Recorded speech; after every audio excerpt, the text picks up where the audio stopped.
Welcome to the Kyokushin Shuffle. This is very exciting. I can't wait to have a chat with this legend, K1 icon, martial arts legend, and all the above. A lot of you know him on a number of levels, but can I give a warm thank you and welcome to Sensei Sam Greco. Sam, thank you for joining us on the Kyokushin Shuffle. Yes, Patrick, it's a pleasure, mate. It's a long time coming, but I'm finally here. Yeah, no, we've been in touch and I appreciate it. You're a very, very busy man, and to have you for this hour or so is an honor, and I really appreciate it, as you know. Sam, we're going to have a fun chat. There's a lot of things that I could bring up in your journey, in your highlights, in your experience, and we could be here for a very long time. But you and I have spoken many times, and your passion is what's triggers me a lot, and I'm sure it will with a lot of people that listen to this podcast as well, amongst other things. So let's get the ball rolling. And my first one is always, just to break the ice, is what triggered you into martial arts? What was something that made you walk into a dojo? What was it? Well, to be quite honest, I really didn't have much of a choice. I had very strict parents, my father tended to share some of the same disciplines as martial arts. And my older sister was doing it at the time, and I was playing soccer. I used to love soccer, and all of a sudden he's walked up to me one day and said, "I'd like you to do martial arts, karate." And I said, "No, but I'm playing soccer." But he said, "Well, no." And I was a very cheeky kid, I must admit. So as I said to you before, having him shared some of the foundations of respect and discipline through martial arts, traditional martial arts, is what enticed him to get me to go to classes. I must admit, for the first 2 or 3 weeks, I hated it. Dressing up in a karate, in a dogi, in a gi with a white belt, listening to people. I take instructions off my parents. Now I've got to come here and take instructions off you, and I've got to bow, and I've got to be really, really good boy. So that's how it all started for me. And I've got to be honest, it took about a month. I used to go home, I used to cry. I used to say to my sister, you go, and I don't want to go anymore, But Dad was so persistent. He saw something in karate that he felt was going to be beneficial to me. And God bless him. I mean, when I say God bless him, he's still alive today, but God bless his decision that day. It sort of changed my life, because after about a month and a half, I actually started liking it, and I started begging for them to take me to karate. And I found a niche, I found a niche. I was one of the smallest in the class, but I found a niche. It just had this passion, and it was an emotional, physical, mental passion. Even as a kid, I still remember it. And I started off in Brunswick, at the old dojo in Albert Street, Brunswick. Eddie Min was, Xian Eddie Min was there, and that's where I started. There was also judo classes too, and it was a very small dojo. Literally 15, 20 people could fit in there, and you're shoulder to shoulder. But some of the best come out of there. Yeah. And that's where it all started, and that's how it started, thanks to my dad. Oh, very cool. That's cool. So the motivation came after that, motivation of like going back to the dojo was, some go, oh, that black belt just started looking at me, or the picture of Sosai Oyama, or seeing someone break something. What was something that was starting to alluding you towards, oh, look out, I'm onto something here. I know this is going to sound probably ridiculous, but there's nothing that ever sounds ridiculous anyway. The way it is ridiculous. The truth of the matter is, even as a youngster, I always wanted to be the best, whatever I did. I didn't care. I didn't care whether I was standing in front of 6'6", black belt, 8th Dan, with all due respect. Mm-hmm. I'm there to dance, and if you can dance, I'm going to try and dance. And if I get knocked down, I'm going to get back up. And honestly, I had that mentality, that old school mentality, and that's what drove me. There was times where I questioned the fact, why am I doing it? I used to go home injured and sore and broken nose and everything else. But I think the sheer fact that if I gave up, I could never forgive myself, mm-hmm. was the thing that actually drove me. And, I didn't want to disappoint my dad. I just didn't want to disappoint my mum, my family, my friends, and personally, I didn't want to disappoint myself. I have a motto today, which I had when I was a kid. I don't care whether people believe me or not. I can deal with failing, right? But I can't deal with not trying. Mm. And it was very, very common. And that's what actually drove me. And the more I used to see, sure, I wanted to be a black belt. As a white belt, you want to be a black belt. That's very, very common. Mm. But guess what? When you did become a black belt, I thought we learned from white belt to black belt. No, mate. You actually learn when you're a black belt. That's when you actually start to learn. When you start teaching the principles and you've got to put it out there, right? And you've got to filter techniques before you even open your mouth to put them out there, right? With given answers. That's when you actually start learning. So the process was amazing. You know? Yeah. The process was amazing. And that kept me going, believe it or not. No, that's cool. That's very cool. So you work towards a number of I guess accomplishments, because we can go into detail, but you became the best full contact karate Kyokushin fighter in that era, and probably to this day. How was it then in regards to your journey? Were you starting to realize, shit, this is taking me somewhere special, or were you just beast mode? You just continued and continued, and whatever was next. Look, I think there was a combination of both. The journey within itself was very self-rewarding. And I'll be honest, I think even as a youngster growing up, I always had this passion about learning more. And for me, it wasn't what I did in a dojo under an instructor. It was what I did when I wasn't in a dojo with that instructor. I used to source information. I mean, I'll give you a small example. I'm going off the topic here. Kettlebells. I mean, everyone looks at kettlebells today and thinks, wow, this is fantastic. But guess what, guys? I was doing them in the early 80s. I was doing sleds, pushing sleds I was power cleaning in the early 80s. Why? Because I resourced things, and I wasn't afraid to ask, and I wasn't afraid to learn, and I wasn't afraid to be told that I can't do it, and I found a way to do it. So they're the sort of stuff that that drove me. But at the end of the day, as I said before, I wanted to be the best at what I did whenever I did it. I didn't care. I admire the black belts. I admire all the greatest fighters in the world, but that's what drove me. I knew that I couldn't be like, Ademir Costa, or I couldn't be like an Andy Hug, because those positions are taken. And that's where people get mixed up. I knew I had to be the best Sam Greco ever, And when I started winning a state title here, and then I went off and won a national title, I backed it up the year after, I backed it up the year after that, and the year after that, and so on and so on and so on. People can say whatever they want. If I had to go on further and further, I would have. But what I did, I was actually smart enough to say, enough's enough. I need to move on here, right, to greater heights. That's all. I wasn't abandoning anything. I was actually taking it to the next level. But I always, till this very day, represented the art of martial arts and represented Kyokushin. And I've got to admit, and I'll say it, doesn't matter where I've been, kickboxing, MMA, wrestling, whatever, Kyokushin Karate has been the strength and backbone to my success, because that's exactly what drives me today. Yeah, that's bloody deep. That's awesome. And you're firing me up here now, Sam, which is always when we chat. But you've just got to the window here where you've accomplished what you did, and then we're moving quick here, but we can jump straight into how you took on the best in the world in this, and you went into world tournament. You represented Australia. You're into world tournaments. You're seeing, you're in the creme de la creme. How was that feeling? How was that approach for many that have not been, in that position before, like yourself? I think one of the greatest dreams an individual could have who is involved in professional sports or amateur sports is the representation of a state, or if not a country. And my dream was always to represent myself solely, because I always do, but also represent my country. When I had the opportunity to be selected to fight for Australia in the world tournament, man, there was no bigger prize. No bigger prize. Don't worry about the fight itself. Worry about the journey leading up to that.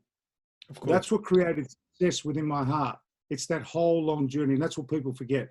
People look at the fight and the end result. That's nothing. That's the easy bit. Win, lose, or draw, that's the easy bit. It's the 8 weeks or 12 weeks or 4 months to the lead up of blood, sweat, and tears that you fall over, you get back up. You cry, you laugh, you do everything, in your dojo with your peers and everything else. That's what people don't see, and probably people can't appreciate unless you're involved. So to me, it was always a dream to represent my country. And when I did, hell, I knew I was fighting the best in the world.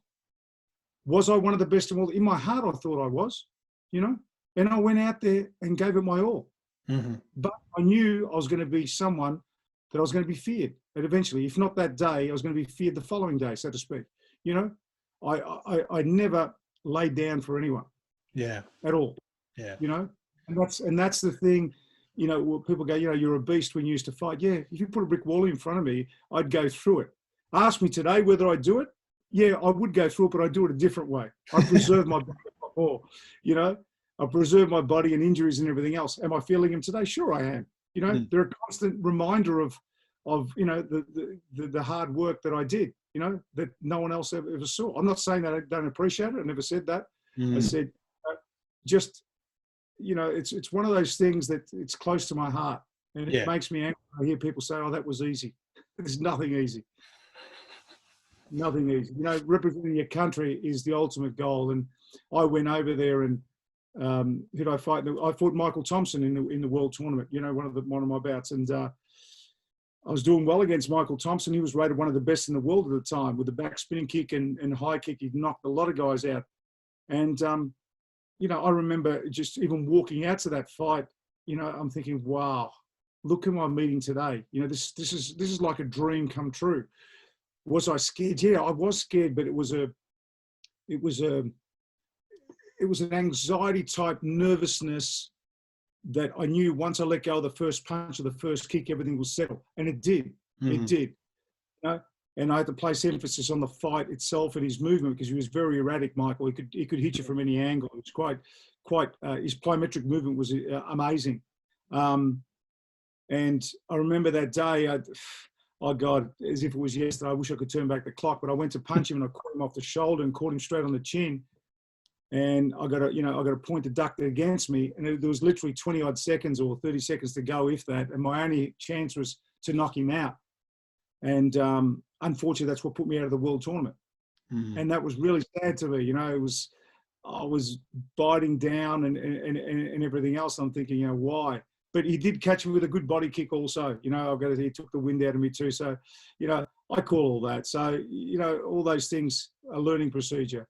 But I did get my revenge, which I'll talk about later on. Yeah, I can't wait. I was going to say. Yeah, so, hey, that's awesome, Sam. You know, you gave us a bit of a taste there of your journey in the worlds as well, which is pretty special. And, you know, you had your time with Kyokushin. I know you had, you know, great relationships with many, but you did have to make a decision, and you gestured it earlier. You know, it was time to, you know, look for higher levels, or you were on another tier as such. You know, within yourself. How was that decision for you? You know, deep down. You know, the decision was probably one of the hardest decisions I ever made. I remember it quite clearly. I was over in Singapore fighting in the Oyama Cup. And Sosai was there, the late Sosai. And I remember talking to Cameron Quinn, who I asked him if he could organise a meeting to see Sosai. Now, I knew Andy Hug at the time was in the process of just making the transition from Kyokushin to Seito Kaikan, which was run by Kazuyoshi Ishii, who was a former student of Oyama. And I knew Andy was in the process, but I remember speaking to Andy, and Andy goes, "I'm just going." He goes, "I've had enough. You know, enough is enough." This is straight after when he got knocked out by Francesco Filio in the Worlds, yeah. And that was sad to see. I was there that day, you know. But anyway, I remember organising a meeting, and thanks to Cameron Quinn, organised it. And I was sitting in the hotel room with Sosai, and when you sit next to that man, he just has this aura, this powerful aura about him. And I was quite nervous. My palms were sweaty, and he's walked in, sat down, and I stood up and I sat down, and Cameron sort of started the intro and everything else, and he looked at me, and he's got these really stumpy-like fingers, you know, that when he points at you, they're quite powerful. You know, you want to talk about cheap power? That's where it's come from. When he points at you, mate, you move. Simple. There's no two ways about it. And I remember thinking to myself, "Oh my God, don't make a mistake. Just say the right things, and you'll be okay." I kept repeating this, and he says, "What seems to be the problem?" I said, "Well, I've pretty much cleaned up my own backyard within Australia. I enjoy Kyokushin. It's been my livelihood. It's through my blood. I'm never going to deny that. You run such a strong organisation, the strongest in the world, you know, by one of the strongest men in the world." I said, I've been offered a deal with an opposition to you, and I wasn't going to play silly. I knew exactly where I was going and who Yoshi was, and I said, he's a former student of yours, so you know, is it okay if, or do you mind if I look at the option or the possibilities of making a transition to another organisation? And he looked at me and he says, what for? And I said, look, I have a young family. I need to earn money. I need to earn money to survive, you know? He nodded his head, but then got up and just walked off. I absolutely shit myself. Yeah, walked off. And I looked at Cameron, and Cameron goes, just calm down. It'll be fine. He'll come back. He left for about 15 minutes. Shit. He came back in the room, sat down, and he says, okay. He says, I'll tell you what we'll do. He says, you want to be professional, you want to earn money. Okay, I'd like you to fight in the world tournament. And I'll give you 30,000 US to fight in the world tournament. My ears went, whoa, straight up. I thought, wow, where have I seen 30,000 US dollars? Yeah. And let's just be clear. This is 1988. 88. Was that 98? Was the Commonwealth with the Oyama Cup? Yeah. Yeah. Anyway, 91 was the world. 91 was the world. 91 was the world. Yeah. And I remember sitting there and I go, well, shit. What am I going to do? You know, what decision am I going to make here? Yeah. And then all of a sudden, the next word that came out of his mouth was, if you come first. If you come second, 20,000. If you come third, 10,000. Now, you and I know back in the early 80s and the 90s, no foreigner ever won a world tournament. No foreigner ever won an All Japan. So what do you reckon my chances were? You know? And knowing Oyama, you know, respectfully, knowing the Japanese, when a foreigner came through, let me tell you, you were fighting A grade all the way through. There's no two ways about it. Tough. Yeah? There's no two ways about it. Yeah. They'd look after their own. Eventually, their own would have to fight the best towards the end. But at least they were preserved, right? And not bashed around. Anyway, I thought about it there and then, and I said to him, thank you for your offer, and I appreciate your time and everything else. He says, have you made a decision? I said, it's very hard for me to make a decision. This is something I'm going to have to go back and talk with my wife. And he was very respectful. He was very respectful. He said, thank you very much. He says, I'll go away and think about what I just said, but he goes, what I proposed to you, he goes, I haven't given it to anyone at the moment, right? Okay. But basically what it was in a nutshell, when I was flying back, I put it all into place. I thought, all it is an invitation. You're not doing anything more, you know? Sure. I can understand, look, he had a strong grip of the organisation. In that time, I think he had 15 million students worldwide, you know? Correct. He capitalised. It didn't matter. Sure. You know, when I got back to Australia, I sat down with my wife. Yeah. Like I said, I had a young family to support, and I thought about it. I thought, you know what? It's probably not going to work. As much as I love Kyokushin, as much as there's going to be heartbreaking leaving an organisation that I grew up with, and it's in my blood, and I'm going to another organisation. But the difference with Sado Kaikan was it treated all its athletes as professional, meaning you got paid to join the organisation. You got paid to compete, and you got paid to win. Yeah, they really looked after them on a professional scale, and I think that's the only thing that was missing in Kyokushin: the professionalism, monetary professionalism. Sure. That's the only thing. I don't care what anyone says. I've been there. I know, and I didn't receive while I was there. Yeah, it virtually cost me every time, every tournament, everything that I did cost me money. You know, cost me 10,000. To for argument's sake, I'm hypothetically speaking, cost you 10,000 to compete, right? With nutrition, you know, clothes, sporting stuff, gym memberships, whatever it may be, fees, and then you make a cent. You know yourself. I don't need to tell you. For those viewers that are going to be watching this, they're going to be nodding to go, yeah, you're right. Yeah. So I felt the pinch really severely. But like I said, Sado Kaikan were offering that. I made the decision here back in Australia with my family and friends. I said, it's time for me to move on. This is it. I know I'm going to be one of the most hated guys, you know. I don't know whether it was true, but that was what my mind was telling me, and I really didn't care, right? Because if I did care, I would have stayed, and I still would have been with Kyokushin today. You know, in my heart, I'm still with Kyokushin. I told you that before. Yeah. But I made the choice. I wrote back to Oyama. Was I told him. He actually wrote back to me. I still got the letter. unreal. And he says, I respect your decision. In a nutshell, I'll tell you what he said. He says, I respect your decision. He says, but I would still like you to compete in the next world tournament. It's open. It's an open door for you. Yeah.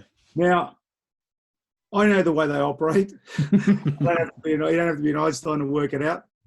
I probably would have started fighting the moment I would have stepped off the plane, would have been my first fight. Do you understand what I'm saying? Yeah. Until the end of leaving, I would have been battered and bruised, irrespective of the result. Yeah. But that's how all the transition was. And then all the hate shit started coming through, why are you leaving? You're not loyal, this and that. I go, guys, I am loyal.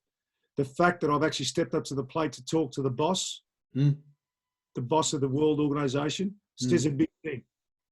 I could have done what Andy done, sort of leaving on not on good terms. I remember speaking to Andy while I was over there. Yeah. And he goes, this is my life, Sam. Now this is your life. We're going to make do with what we've got. You've got to make hay while the sun shines. And you know what? There was so much negativity with us leaving. It was Andy Hug, myself were the first two ever to leave Kyokushin worldwide. It will go down in history. Michael Thompson come over after that. The three of us trained together, I remember Saito Kaikan, the Shihan Kazuyoshi Ishii, I remember saying, do you think that if we invite Kyokushin fighters, they'd come over and fight? I said, well, probably not. And which they didn't for a while. And then all of a sudden, it was this breakthrough, I knew, and this is slightly going off, I knew that the moment Sosai passed away, okay, I knew that the whole organization will be in disarray.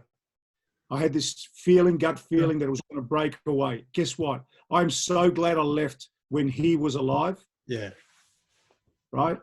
Because I don't feel no guilt. I've got, I've told him exactly the way I feel. He understood it. I left as much as people hated it and spoke poorly. And why did you leave? And that they're the people, the same people that came to K1. They're exactly the same. And I got all my utmost respect for them, all of them, But, is it a good thing? I mean, obviously it's not a great thing that Sosai died. I wish he was still alive today. And perhaps the break wouldn't have happened through Kyokushin, Not perhaps, it wouldn't have, full stop. But in a nutshell, it's a blessing for all karate guys throughout the world. It's actually given them a new lease of life of professionalism to get out and explore. I mean, for those instructors that say to their students, no, you can't do this, you can't do that, you can't do that.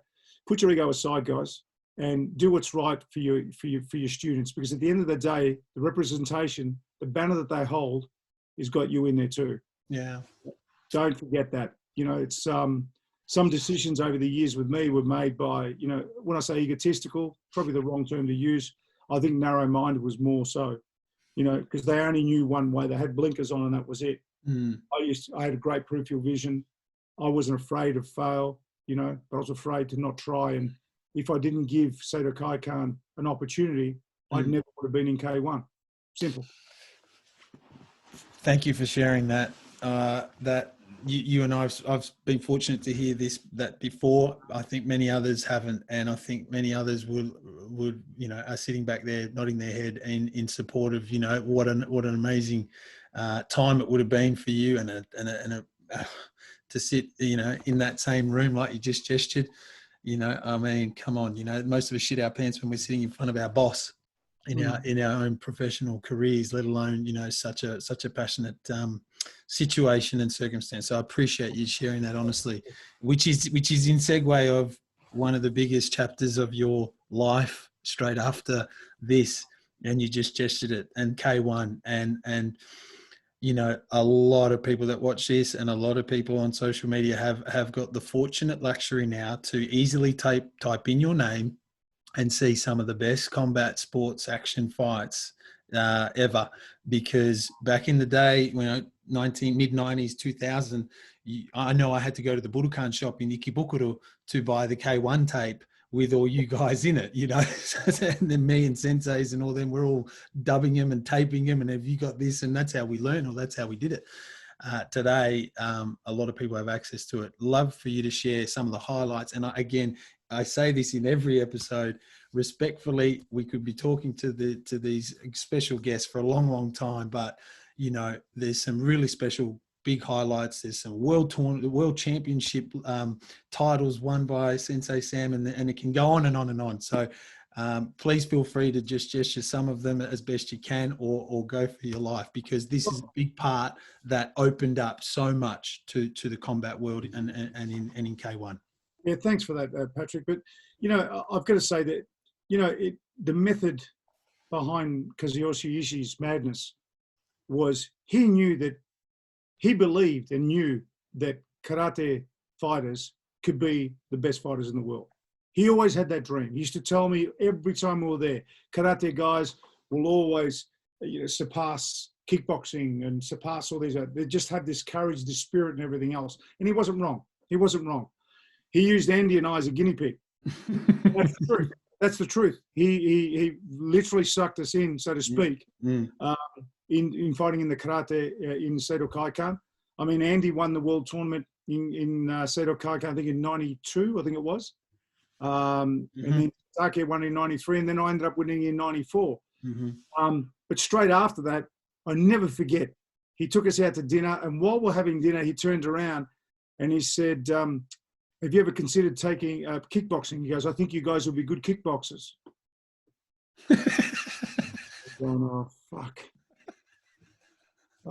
We've gone from one extreme. I knew I got roped into something here. Yeah. I got reeled in like a beauty. You know, he's just gone fishing. Yeah. Had very minimal bait, and I just took it. Oh, and wow. You can't say no to the boss, so to speak. And all I turned around and said, look, if I got the opportunity to be here and stay in Japan and learn off the best, I'm more than happy to take it on, you know? And he says, not a problem. And what I did, when that happened, I actually rang Australia. I never forget, I rang Australia and I spoke to the late Dana Goodson, who was Stan's trainer at the time. And I said, look, do you mind if I would have come and train with you? You know, we'll talk about fees and everything else. And he says, oh, look, just come down. He goes, we'll have a chat. And then when I got back to Australia, I linked forces with him, you know, and under the guidance of obviously Stan, who was the name, if anyone spoke about kickboxing, was always Stan the man. Yes. So I was really pretty much riding under his wing at the time. And also Dana Goodson, because I really didn't know other kickboxing trainers, not as well anyway. I remember coming here and doing my training here between here and Japan. And all of a sudden I found a niche in Dana. I thought, this is fantastic. I'm enjoying this. Anyway, my first fight come up in Japan and they took it easy. Yeah, they took it easy, all right. My first fight was Masaki Satake, who was the current world champion at the time. Now, for those of you who don't know who Satake was, Satake had his own TV show, his own TV games. He was a host. He was just a huge name, cartoon character, books, and you name it. And I'm thinking, who's this Satake? I looked him up and I thought, oh, no. Now, mind you, my first fight in Japan was a main event. My first kickboxing fight was a main event. Who the fuck goes main event? Exactly. You know, you're laughing. I was cringing. I'm thinking, what the hell? Anyway, I remember speaking to Dana. And I said, Dana, this is the guy they want me to fight, right? And he says, oh, Satake. Goes, Stan's fought Satake. Look out. Oh, yeah. Anyway, I said, what do you think? He goes, bro, it's a hard fight. He's tough. I said, listen, for whatever it's worth, what do you think? He goes, yeah, depending on how you take head punches, you know? Okay. It was the most tragic time of my life, these head punches. I used to hate them. But anyway, I got down to work, got down and dirty. I did everything I had to do. We took off to Japan, and there we are, the main event against Satake. I walked out as not, I wouldn't say an unknown. I mean, they knew me there, who I was, but nothing to the scream and the shouts when Satake walked out. Oh my God, they took the roof off. And I remember Kazuyoshi used to sit ringside. Now, I guarantee you this, if there was any bookies out there, I would have been 100 to 1 shot. That's the truth, right? But this boy here does his homework. It's not about training hard. It's about training smart. Us.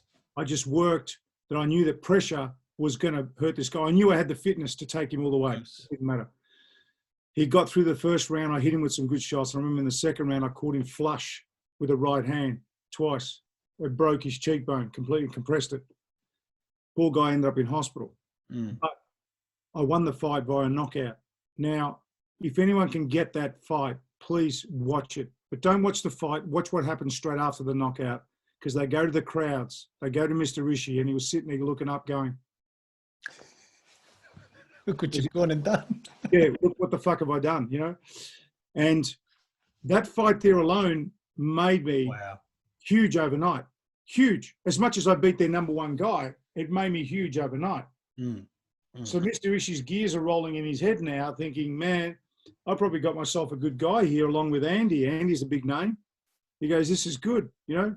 Sure. The fact that I've been saying and professing that karate guys can be the best, wow, this is fantastic. Yeah.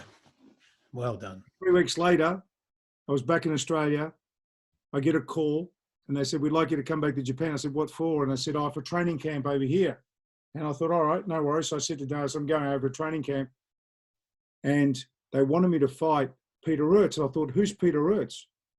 So I look up Peter Ertz, fucking Dutch champion, world champion. Everything. And I'm thinking, this can't be possible. Yeah. This can't be possible, man. That's you want to finish your life? Can you please give one limit of time rather than throw me all in? And again, I was there and trained in Japan. Yeah. With Andy and Michael and a few of the others, top trainers over there. And I fought Peter Ertz, my second fight of my career. That's nuts. I went the distance with him. He dropped me, I think, 3 times in one round with body shots. I kept getting back up. But that alone of me getting back up showed that I could stand with the best. And the crowd loved me that day. That's what won him over. And at the end, when Peter Ertz grabbed the mic and says, this new boy here, Sam Greco, is one of the toughest guys I've fought. You know, he had a busted up mouth and everything else. I mean, I didn't know what hit me, but at the end of the day, it was, wow, I just fought one of the best guys in the world. And then it snowballed after that. There was no such thing as easy fights. You know, you fought Peter Ertz and you fought Ernesto Hoost and you fought Andy Hug. Not once, not twice, sometimes 3. You fought Mike Bernardo. You fought all those guys. And it was one after the other. But the beautiful thing about what we were doing, even though it was hard, is we were rewarded financially. Us. You know, not only just on the finances, there was royalty factors. There was, you know, TV shows, there was PlayStation games, there was merchandising, there was this, there was that, and so on. So you actually got to see it from a professional light, if that made sense, you know. And people turn around, you know, even ex-colleagues and karate guys, they go, you're lucky. I said, no, I'm not lucky. I'm not lucky. You can't make the luck that I've made. You've got to work hard for it. Because if I wasn't any good, I'd be back with you guys. Simple. Sure. So, you know, there's no luck about it. You create your own wealth. You create your own luck. I was prepared to put my finger in hot water and test it. I put my foot in the deep end. You know, obviously taking calculated risks, not just risks. Yeah. Sure. And those changes there really set me up. Meaning, you know, set me up for life, if that makes sense. Because through that, again, Mr. Rishi comes up with this other bright idea when cage fighting come along and said, he had us all in the room one day, and all the K1 fighters and all the old guys, and he says, who wants to fight mixed martial arts, you know, cage, no rules. Me, the idiot, was the first guy to put up my hand. I think it was just out of habit. And I remember Andy looking at me going, you're fucking crazy.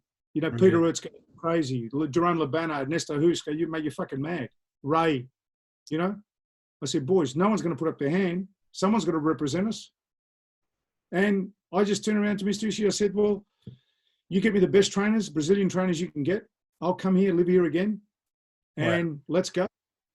Yeah, let's go. And I remember my first fight was against Sataki. Sataki again, MMA, and it was a draw. I thought I won. It was a draw. And then I fought the likes of UFC champion, what's his name? Oh my God, I'm going blank. Heath Herring, the tech. I remember coming out with him. The odds were against me. It was 100 to 1. I'm telling you straight up. I should have lost that fight. But no, I didn't. You know, I won that fight. I fought Lyoto Machida, one of the greats. Yeah. You know, went the distance with him. I still thought I won that fight today. I asked for a rematch, not once, not twice, probably 10 times. They won't give me a rematch. And they wouldn't give me a rematch because they knew I was going to be extra dangerous. You know, I thought the decision was a bit biased. That's my personal opinion. You'd have to watch it yourself. Yeah. You know, Stephen Gambling, Shunjo Oyama, one of the gold, the judo Olympic champions, you know, beat those guys. Now, for me, looking at it today, I wish I got into MMA a lot earlier. Yeah.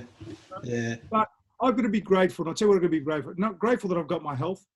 Yeah. You know, talking about health, that's another issue. But yeah, I'm grateful I've got my health. But at the end of the day, I did the whole circle of life in martial arts. You know, I went from, you know, crawling, you know, to learning how to walk, and then eventually walking, jogging, and then running and sprinting, and etc. Same with martial arts.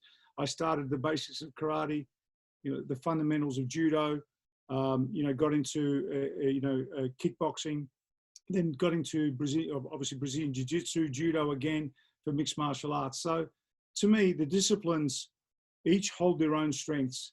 And I've got respect for every single martial arts trade out there. I've got respect for. I think they serve a purpose. Whether they be good for you or good for me, who's to know unless you try. But never say never. You know, if there's something that you can pick up and embed it back into your own personal strength, do so. You know, don't be naive. Sam, that's awesome. Thank you again in putting that little block there for us in your K1, and it was Pride, correct? For those, it was Pride when you went into the MMA. What was the? Well, MMA, yeah. Well, Pride was fairly big in Japan at the time, but there was a rivalry between obviously the two organisations, K1 and Pride. Look, there's nothing to hide. It was a Yakuza run, and there was a bit of tension there, and they didn't like crossing paths, and we weren't allowed at their events. They weren't allowed at ours. Eventually, we broke the mold eventually. But what K1 did, they just started running their own. They ran their own called Heroes and so on. So, yeah, we competed in those, and yeah, it was fantastic.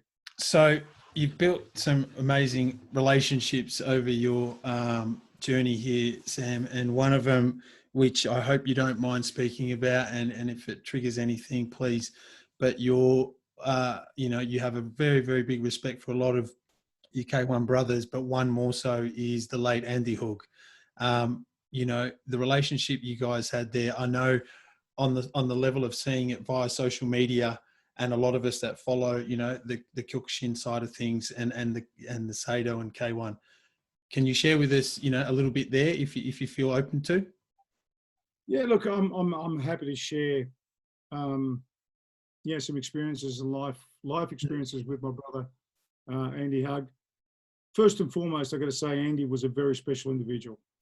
And I know when I say special, people are going to say, yeah, because of his acting. No. It's got nothing to do with that. He was just a special human being, had a heart of gold. He really, really did. His head was in the right place all the time. Don't worry about that. He was just very smart, and he was ahead of the game. He was ahead of the game. He knew that Andy Hug itself was a business. He knew that from the start. And he's the guy that helped me too. Yeah. And I shared some vivid moments, you know, through training together, through, you know, I can't tell you how many X kicks I copped off him, but he can also tell you, the late Andy, how many low kicks he copped off me too. So we rewarded each other, but we used to have some amazing laughs, absolutely amazing, to the extent where we'd be pissing ourselves laughing at night, you know, we'd be laughing ourselves to sleep, you know, in our dormitories. Yeah, cool. It wasn't an easy road for Andy Hug. For those people who think it was an easy road for him, you got it all wrong. You're talking out of context there. It was a very hard road for him. You know, even though he had the bits of his life where it was luxurious, where he was on TV shows and making money here or there, Andy Hug did put himself through a lot. You know, he had that mentality of the karate guy, you know, going to war. Every session was going to be hard. You know, he didn't know what rest was in the earlier piece. You know, I used to beg him at times to rest because my body was so fucking sore, you know. And at the end of the day, that's what hurt him, you know, the fact that he didn't listen to his body. And when he did towards the end, it was like, what are you doing? Because people knew him as go, go, go. And all of a sudden now he just needed to stop. I shared a special moment here in Australia. He came to live with me in Australia at my place. Okay. And we shared some stories and some experiences that probably you wouldn't hear anywhere. But I knew Andy was on the edge or on the verge of finishing up. That was his biggest dream. Always wanted to be an actor. And through my connections, through my management, who own Village Roadshow Pictures, we were going to try and help him and make that possible. Not many people knew that at all. I think, and I don't really like going into it in too much detail, but I think his passing was a shock to the world, to the whole world. It definitely was for me. I still remember I was in America at the time. I was wrestling with WCW at the time when I got the news. I remember talking to Peter Ertz. He was at the K1 office and he was racing off to the hospital and he was dying. How it all happened, they said it's leukemia. They said whatever. To see someone die in sudden death, over a space of, 2 weeks, 3 weeks, 4 weeks, whatever it was, is just doesn't sit right with me at all. I'm not saying it was foul play. I'm not saying that at all. I'm not even insinuating that. Sure. The fact that he's gone is what I'm more concerned about. But I can say for when he was here, he shed so much light on opportunities. He said so much light to the world of martial arts. He will always be renowned and known for his axe kick and his great smile. Yeah, I had the pleasure of spending time with his family, his beautiful son, Saya, who's a grown man now. His son's acting, actually, and his gorgeous mum, Ilona, his gorgeous wife. So, yeah, my experiences with him, I really don't want to go into detail of what we did in Japan, but, hey, you would not get a better bloke. You would not get a better bloke. Great fighter and everything else, but as a person, genuinely, he's someone you want to be with side to side every day of the week. That's special. That's special. And I think what the foundation that he actually set up with Kyokushin and his art of moving around and everything else, there's a lot of people out there that want to be that Andy Hug. And every time there's an axe kick thrown, all you hear is Andy Hook, regardless of what art it's thrown in, they'll always say it. So, did he have an impact on the world? Fuck yeah, he's had a huge impact on the world, man. He had a huge impact on me, vice versa. So we're good for each other, but we shared a lot of great nights and we used to cry ourselves to sleep, laugh ourselves to sleep. Oh my God, he was mad. He was mad. Mad in a good sense. Mad in a great sense. So special for you to share that, Sam. I really appreciate it because there's so many of us. I'm one that see the vision, and again on that level of just him walking out or him competing, you two together in the green room as such, and just very very minimal type of footage that's just still common, right? But to hear it like that, yeah, that's special too. So I appreciate you sharing that. Let's get moving a little bit here, and look how deep and heavy we can go with Sam. But I've got some little things I just want to raise here, and we've got I think let's have a look here. We've probably got another 15 or so minutes. So Sam, you also had a accomplished career in TV here in Australia as well and around the world. How did you see that side of what you were turning into or becoming is probably the best word, eh? Yeah, look, I said this, I was doing a podcast the other day in America for an American crew out there, and they asked me exactly the same question. Okay. I ask you the question, how many kids growing up today want to be actors? Everyone wants to be an actor, correct? And I was no different. And I was just lucky, at the, back in 1994, a good friend of ours, which you're probably well aware of who I'm about to talk about, is Richard Norton. Great Richard Norton gave me an opportunity. We were great friends, and gave me an opportunity to appear and feature in one of his movies called Under the Gun, which was filmed in Melbourne. So a sort of cameo role, feature role in that, whichever we want to call it. And that's where it sort of all started from. Cool. And I thought, geez, this is easy, but wasn't I wrong? There's a lot of work that needs to go. And, you know, from a perspective where, you know, using my martial arts was one thing, but I think dialogue is another. So you've really got to be good. Yeah, exactly. If you want to just do, you know, martial arts on its own, you might as well be a stunt man. Don't be an actor, you know. But if you want to be an actor, well, then your whole dialogue concept and facial expressions and into characters got to all come into play. You know, and I did a bit of acting classes with some friends who were actors, still currently actors at the moment. And I got some great advice off them.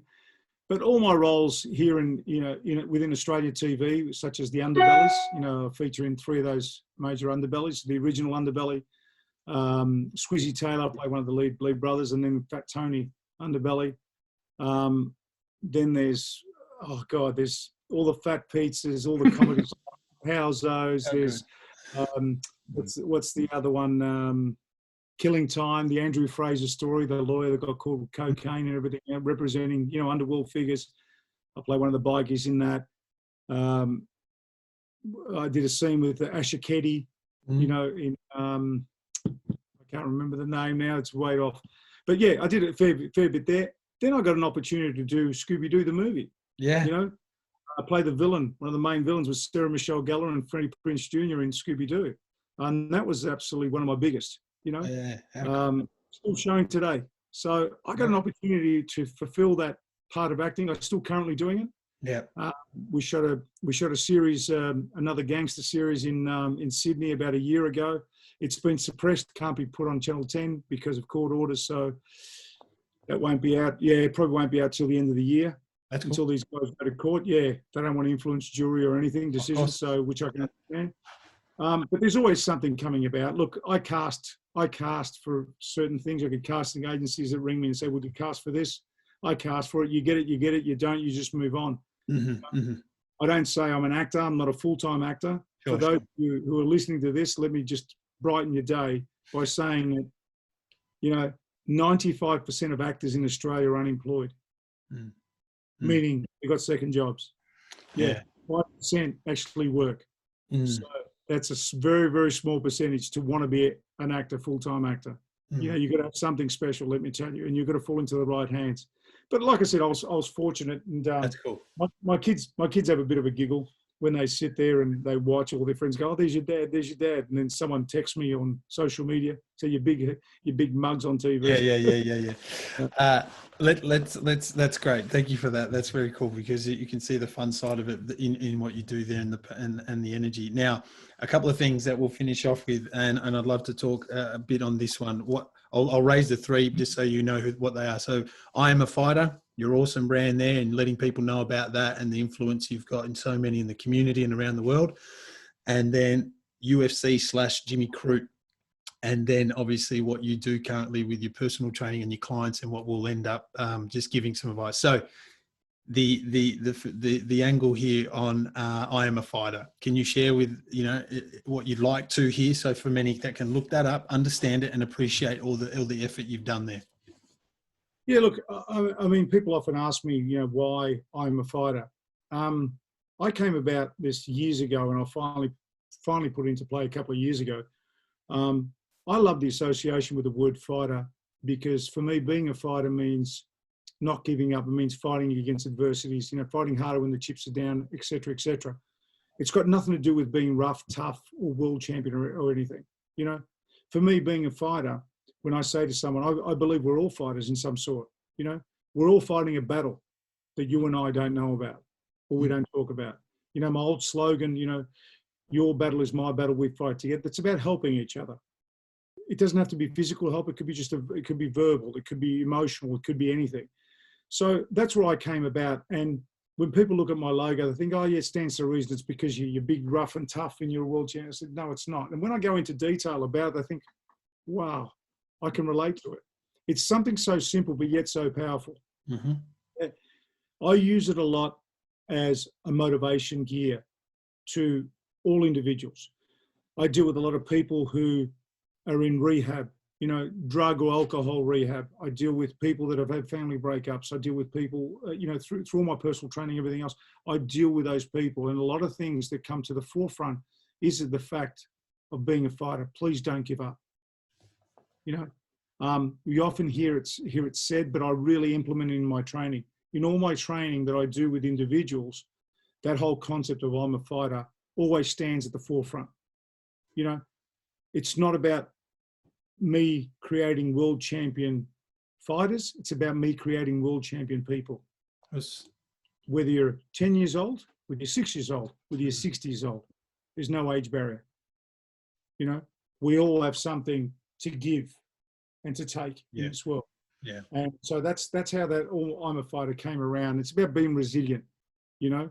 And if you can't find an answer, it's about asking. Don't be afraid to ask. It helps with mental health. It helps with everything, you know, under those banners. And it's probably a key element right now in what we're going through with this COVID-19, people being locked up for 6 weeks.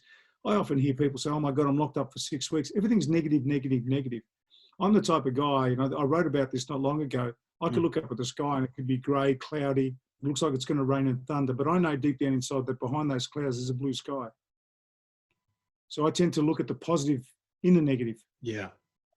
You know, and that's how this all I'm a fighter came around. It's about me not giving up, making decisions and planting the seeds that give me the power and the strength to go forward. Yeah. You know, yeah. Hey guys, I do have bad days too. Don't worry. Yeah. No. But I get around. And I've been fortunate to hear Sam speak on a motivational level and to just pump up the tires a little bit here for the corporate level as well that are listening. Be sure to start locking in Sam in some capacity, because when this shit goes, you know, back to normal, there's going to be a lot of people, a lot of organizations, industries, verticals to whatever capacity that are going to need an influence and a motivational angle. And Sam definitely is probably the best that I've seen in a long, long time. So be sure to look into that, and it comes in from that side of it. So thanks for that, Sam. And people look that up. You know, it's very simple how he just expressed it. Number two here, Sam, your relationship with a up and coming star in respect of, you know, what's happening in this space in the UFC. Your student, you're coaching him in an angle, Jimmy Crute. I guess, you know, it's a real fun angle that I like to see with you guys talking smack to each other, but it is on a respectful level. But, how, you know, if I was going to go with if I said the word Jimmy Crute, you've got one word to explain, you know, say, what's the word you would use? I'd like to say prick, but I'm going to say booth. No, there you have it. I'll be honest with you. Jimmy is an absolute pleasure to be around. He's an absolute pleasurable student. I met him, you know, 5-6 years ago, where his jiu-jitsu coach came to me alongside with Richard Norton and spoke to me about this young kid. And I don't just take on anyone. I'm happy to take on people that are willing to work. I don't care whether they're crafty or not crafty. If I can make them work and I can develop something and make them better people, I've done my job. And I remember when they came to the meeting, I said, well, look, how about we do this? Let him train with me for about 2 or 3 weeks. Let me have a look at this kid. And along came an 18-year-old kid, just turned 18. And he was hitting pads and hitting a bag. And honestly, he just wanted to knock the bag right through the other side of the wall. Now, the bag was swinging from left to right. Now, did that, what's the word? Was that the eye-opener for me, thinking, wow, look at this kid, he's got power? No, it was his tenacity at training. It was his will to not give up. Mm-hmm. I knew he had technique. Mm-hmm. He just didn't know it. You know, I had to change his whole format of training. I had to change his stance. I had to make him more agile. He was very flat-footed and wanted to trade with everyone. You can't do it in the sport of MMA. You know, I remember speaking to the kid and I said, mate, what do you want to do with yourself? He goes, I want to be an MMA fighter. Mm-hmm. And I said, wow, that's aiming for the sky, but hey, is it achievable? Hell yeah, everything's achievable. You know, given the right time and everything else, I think it's all achievable. And I worked with the kid after about 3 or 4 weeks, and I said to his trainer, I said, the kid can be whoever he wants, given that he keeps giving this dedication that he's been giving me over the last 3 or 4 weeks, and it doesn't sort of slow down. And he says, no, he's the hardest working person in the room. And I said, I know that. I said, but we've got a problem. that he lives in Bendigo. It's a 2-hour drive to Victoria and 2 hours back. I said, if this kid's to succeed, he's going to have to limit his travel time. Obviously, through financial reasons, he couldn't do it. So he kept traveling backwards and forth. He was dedicated 3 or 4 days a week. He'd come up and down until eventually he was working at the time. He was a plumber, an apprentice plumber. And he used to sleep in his car. You know, not many people know this. He's not a fancy guy. He didn't have to wear the best tracksuits or anything. He was very, very simple. He came from a beautiful family. But he's just had this will and was dedicated to be the best at what he wanted to do. And that sort of resonated with me. You know, I was exactly the same. The kid was like a cardboard cutout of where I was. So what I was doing now was taking him through stuff or diverting stuff that I used to go through, but making it better for him and preserving his body, teaching him about hard training, teaching him about smart training, teaching him about resting, that resting sometimes more important than training within itself, having a plan of attack, not just looking at your opponent, which fights he has, but actually breaking your opponent down, breaking yourself down, breaking his opponent down, and so on. So a lot of tuition stuff came into play, and it started to get the best of him because he wasn't someone who was literate, who enjoyed putting pen to paper, writing things down. He was a guy that you had to be simplistic with, but I just showed him where there's a will, there's a way. And, you know, after our first fight and then our second fight, there was just this bond between him and I became not only his head coach, which I currently still am, but I became a mentor, a father figure to him.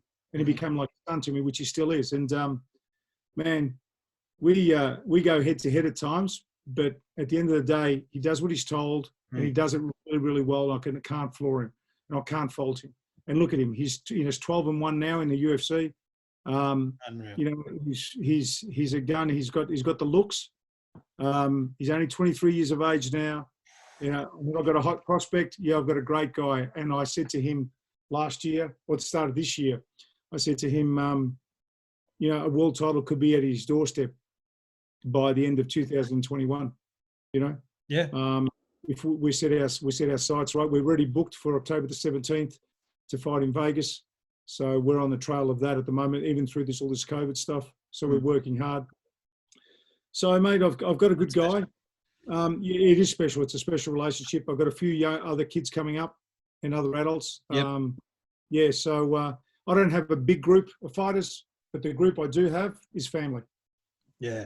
No, good on you, Sam. No, thanks for that, because for those that aren't familiar, well, you get familiar because watch that journey. I followed it. I've been fortunate to be friends with Sam for a while, and I followed it with him and Jimmy, and you just see the level of improvement in from my eyes, you know, and just improving, getting better. And then I turned it into his gears. His gears have just changed. His levels changed. And with all that, your influence, his influence as well, and the people that you guys have got around this prodigy as such is pretty special to watch. So guys, get around Jimmy Crute, because it is something to behold when you see him just not phased one bit, and then you see Sam in his corner. I feel safe. I see Sam, I see Jimmy, and then I go, okay, I'm good here. Let's go. Let's see how he does. And it's very cool. Sam, we've reached an hour. How cool is that? Thank you for sharing a lot of that stuff in the time that we had. You know, I guess from here, you know, are you there? Yeah, I'm here, mate. Sorry. And from here, you know, yeah, we have COVID here in Victoria, but I wanted to mention your cafe, because there's a lot of people that come to Melbourne, Australia, and when all this is done, be sure you head down, get a coffee, get yourself a nice bite to eat. Go, Sam. Well, I'm going to just let you on some news, and you're going to hear it firsthand. What are you doing? Exactly. We COVID and the landlord itself closed us down. After 65 years, Don Camillo's Cafe, the oldest cafe within Melbourne, has been officially closed the end of March. We closed the doors. I've actually written a piece which I'm supposed to be putting out on social media. I was supposed to put it out the week after it closed. We're in August. I still haven't put it out. It breaks my heart. But it's I managed to run the place for 14 years. Just couldn't come to an agreement with the landlord, being stubborn. But that's all well and fine. that place will probably be empty now for a long, long time. It still is empty.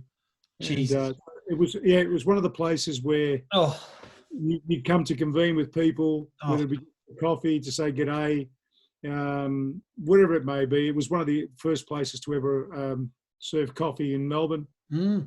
Fortunate enough to be going there for 20 odd years and then owned it for 14. So, look, I think it was time to move on. Okay. When I look back now, am I disappointed? Hell yeah, I'm disappointed. You know, I've taken away a home that people called it their second home, but I couldn't do much about it. You can see the way things are going now. And then when people don't come to the party with you, it's quite hard to put something on. And I'm not going to jeopardize my family's health, wealth, or anything because of some stupidity. And you've got to put ego aside and everything else. And that's exactly what I did. But look, right now I'm back on personal training. Yep. I know you're going to ask me this, but I'm personal training. So I'm doing a lot of online stuff during COVID. If it's not COVID, we're back on. I'm teaching at North Melbourne and Brunswick. So for any of those guys who want to do some online stuff, even some motivational stuff, whether it be just even talking and so on, look, I'm contacted with. They can DM me on my social media on Instagram on @SamGreco_K1. Or they can go straight to my website, www.samgreco.com.au, and just send me an email. But love to talk to anyone about anything, and whether it be training, business, or anything else, anywhere I can help. Yeah, legend. Sorry to hear about the cafe. I didn't mean it to segue it that way. No, but look, it's one of those things, man. It happens. It's called the past now for a reason. It's behind me. And if people look at the past, you're going to have a sore neck. Look straight ahead. No, you know, but you know, I've got to say something before we end this. Awesome.